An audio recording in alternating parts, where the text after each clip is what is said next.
നെന്മാറയിൽ മുൻ MLA K Babu CPM സ്ഥാനാർത്ഥി K പ്രേമന്റെ പ്രചാരണത്തിനെത്തും. വൈകുന്നേരം 4 മണിക്ക് പുതുനഗരത്തിൽ നടക്കുന്ന പ്രചാരണത്തിൽ പങ്കെടുക്കും. ജില്ലാ സെക്രട്ടറി എൻ സുരേഷ് ബാബുവുമായി കെ ബാബു കൂടിക്കാഴ്ച നടത്തി. സിറ്റിംഗ് MLA ആയ താൻ പ്രചാരണത്തിൽ നിന്ന് വിട്ടുനിൽക്കുമെന്നത് മാധ്യമ സൃഷ്ടിയാണെന്ന് കെ ബാബു പറഞ്ഞു. സാജിദ് അജ്മൽ വിവരവുമായി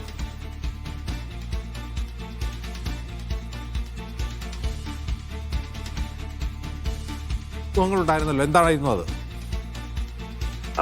അജിൻസ്, നെന്മാറയിലെ 10 വർഷം MLA ആയിരുന്ന കെ ബാബുവിന് ഈ സീറ്റ് ലഭിക്കാത്തതും കെ പ്രേമന് സീറ്റ് നൽകിയതിലും അദ്ദേഹത്തിന് വലിയ അമർഷമുണ്ടായിരുന്നു. അദ്ദേഹം നിഷേധിക്കുകയാണെങ്കിൽ കൂടി ഈ കോൺഗ്രസിലെ ആളുകളുമായി അദ്ദേഹം ചർച്ച നടത്തിയിരുന്നു. ഇതുകൂടാതെ CPM-ലെ വിമത കൂട്ടായ്മ ഈ ഇദ്ദേഹത്തോട് ചർച്ച നടത്തുകയും ചെയ്തിരുന്നു. എന്നാൽ ഇപ്പോൾ മത്സരിക്കാനില്ല എന്നുള്ളൊരു നിലപാടാണ് അദ്ദേഹം സ്വീകരിച്ചത്. ഇപ്പോഴെന്തായാലും ഈ പാർട്ടിയിൽ നിന്ന് പൂർണ്ണമായി വിട്ടുപോകാൻ അദ്ദേഹം തയ്യാറല്ല. ഇതിന്റെ അടിസ്ഥാനത്തിൽ തന്നെ ഈ കെ പ്രേമന്റെ പ്രചരണത്തിന് അദ്ദേഹം ഇതുവരെ പങ്കെടുത്തിട്ടില്ല ദിവസങ്ങളായി.